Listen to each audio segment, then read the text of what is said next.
Marcos, lumayas ka na. Go! Marcos, lumayas ka na. Marcos, lumayas ka na.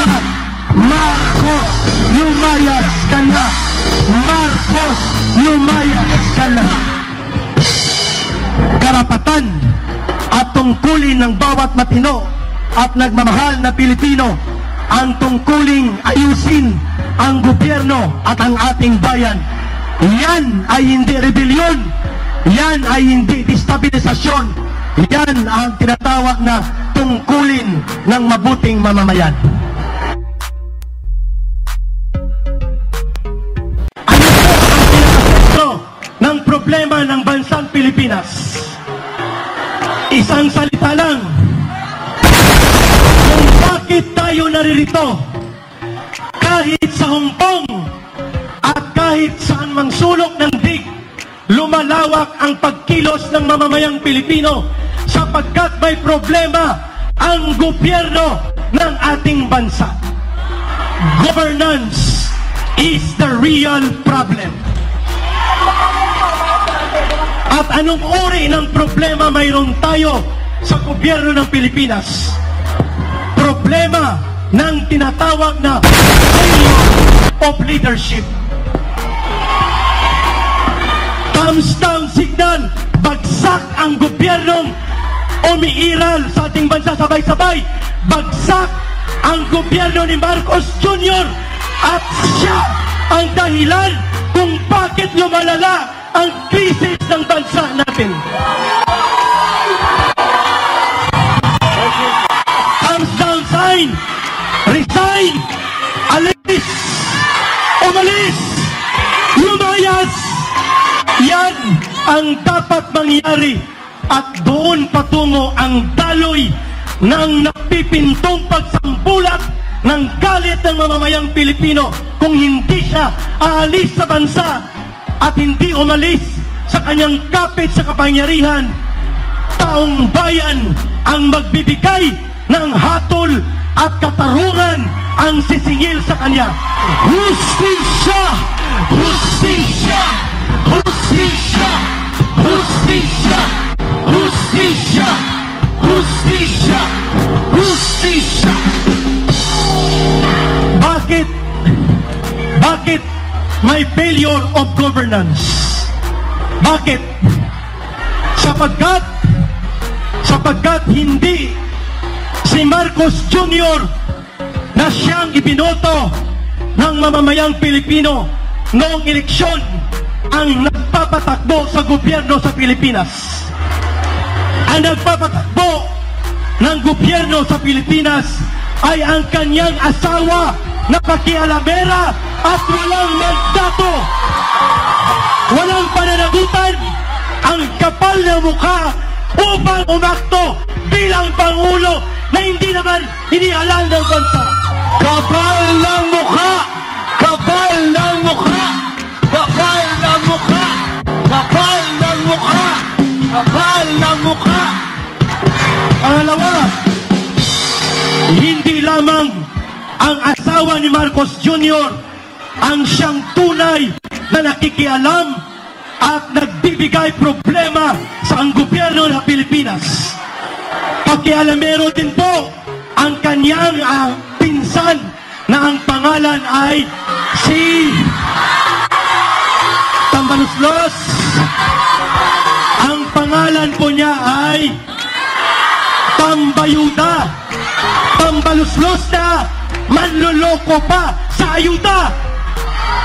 Dalawa, si Martin Romualdez at si Lisa Araneta ay hindi ibinoto bilang Pangulo ng bansa, subalit sila ang totoong gumagamit ng poder ng pagkapangulo sa kanilang interes na sila'y kumapal at kumamal ng poder at umabuso sa kapangyarihan at pinababayaan lamang yan ni Bongbong Marcos Jr. Therefore, sino ang sisingilin natin? Si Lisa Araneta lang?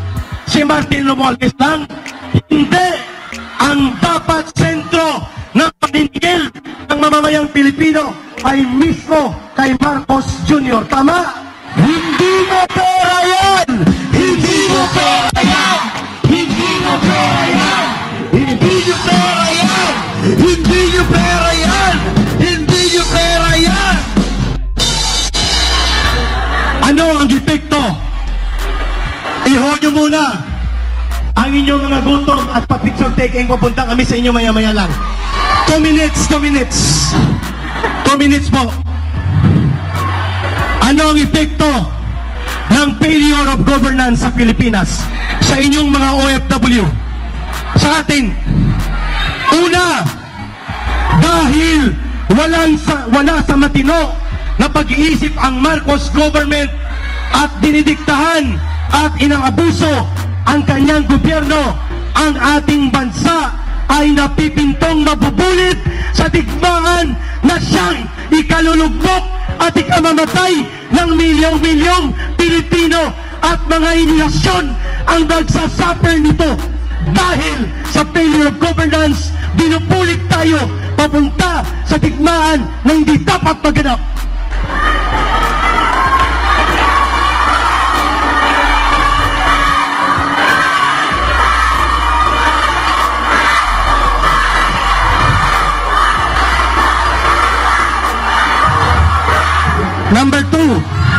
Number two,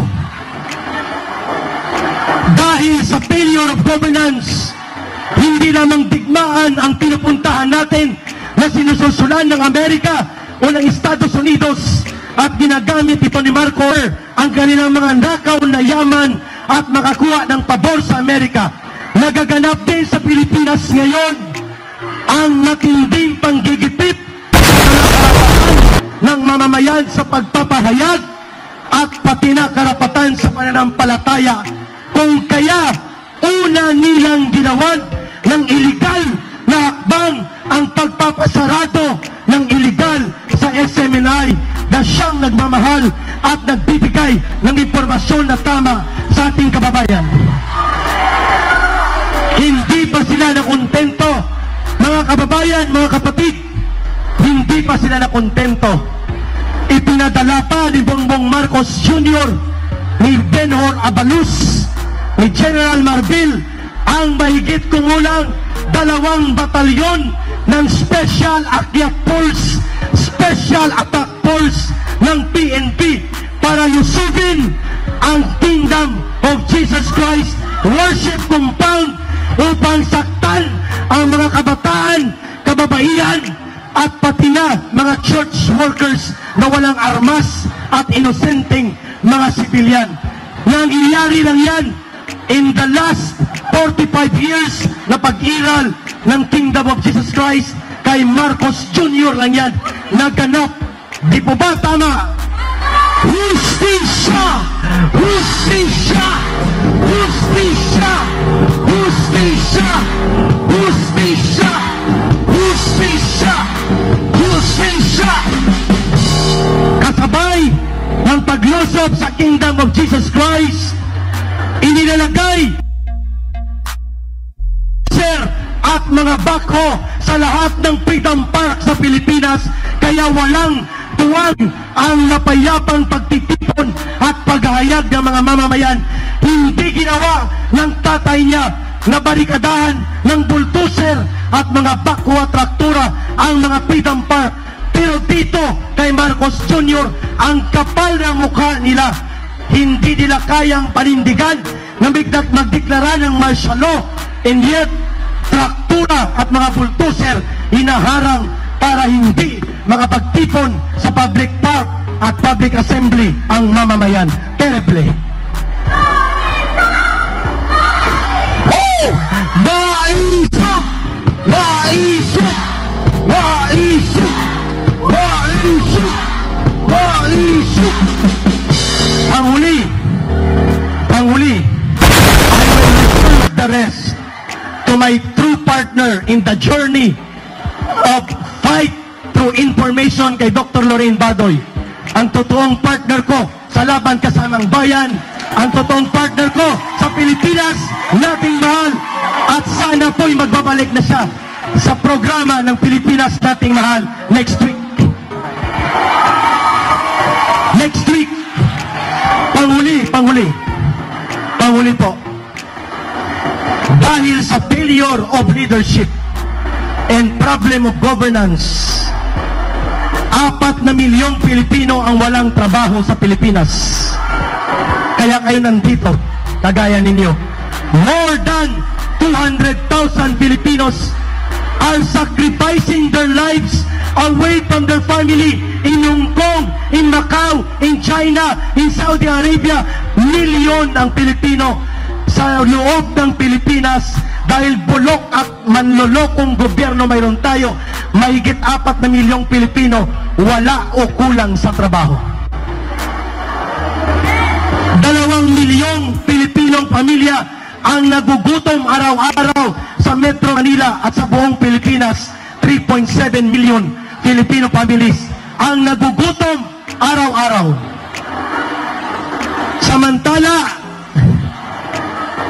Samantala 26 billion mahigit ang pork barrel ni Tambaluslos, Tambayuda, at mayroon pa siyang 120 billion pork barrel sa loob ng DPWH. Samantalang si Mr. Marcos Jr.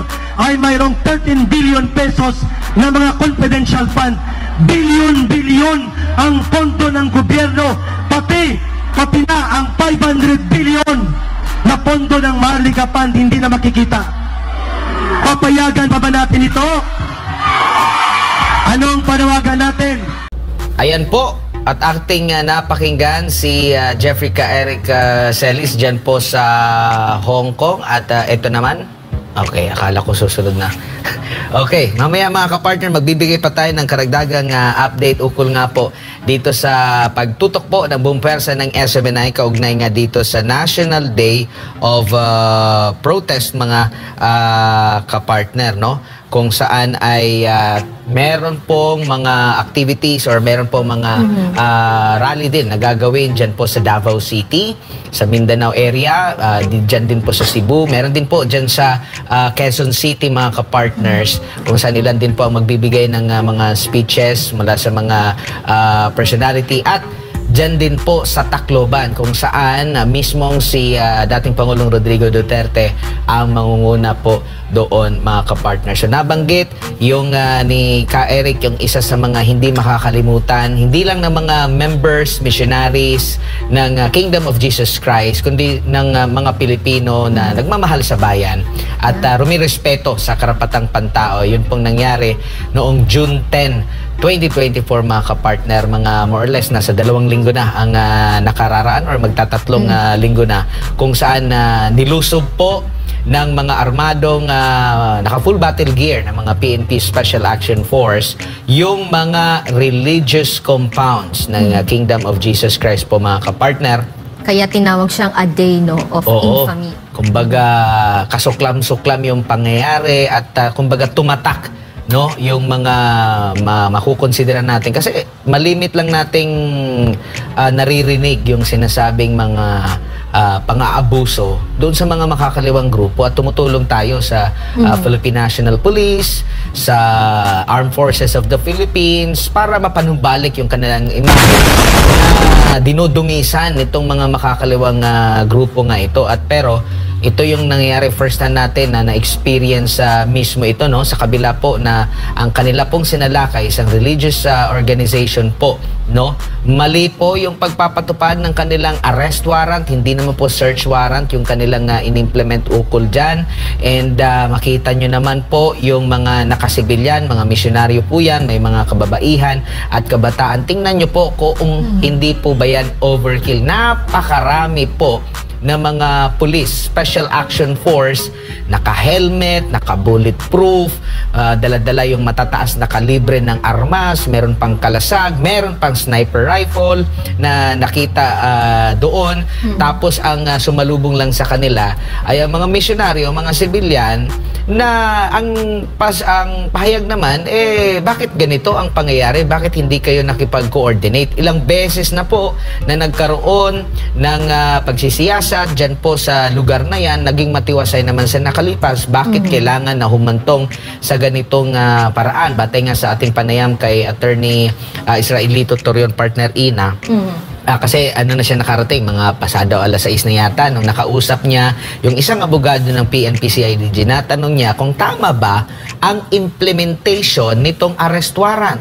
At sinabi lang ng abogado mula sa CIDG na ito ay pinayagan naman silang makapasok. Pero kumbaga, nandun pa rin yung kanilang pagsisinungaling. Biruin mo, pinayagan silang makapasok. Bago pa nun sila pinayagang makapasok, gusto na nila persahang sirain ang gate po ng Kingdom of Jesus Christ. Gusto nilang mag-over the bakod. Gusto nilang umakyat na para makapasok doon sa loob. Nasaan po doon ang tamang proseso? Pagmamalabis ang nakita ng taong bayan, lalo na sa mga kabataan na grabe yung trauma, stress at takot na naidulot po nito. And matatandaan po ninyo, di ba, may unang napabalita na isang katutubo na namatay.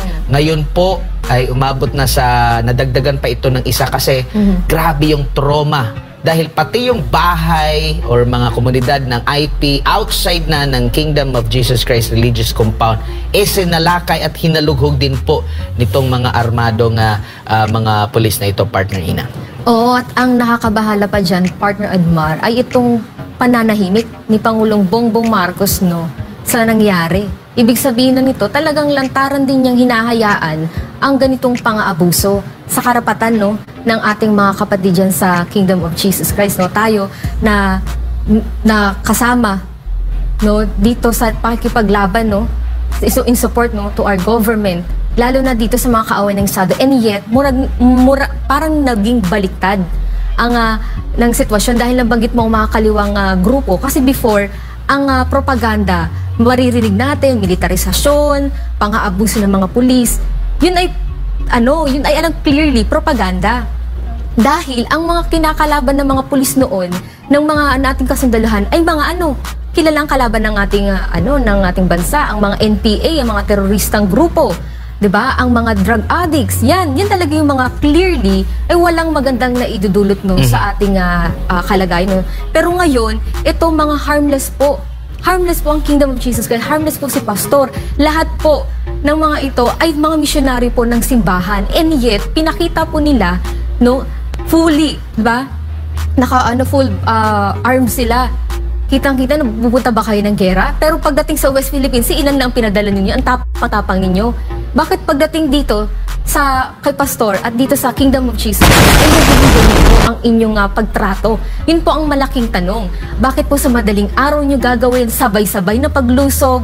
Ano po ba ang talagang ginawa na kasamaan? Wala naman kayo maibigay din. Lahat naman ito ay sinasabi lang natin ng mga aligasyon na dapat harapin sa korte. Pero mas malala pa sa terorista ang inyong pagturing. So ano ang talagang motibo ng Marcos administration sa nangyayaring ito? And yet, nevertheless, no, nagpapatuloy pa rin ating panawagan, no, na ang Kingdom of Jesus Christ, 'di ba, nananalangin po at iba't ibang community din po. Ngayon, even abroad, no, kanina nakita natin before na magsalita sila ka Eric, no, isang panalangin din po ang ginawa dito at yung laban kasama ang bayan nating rally before this maisog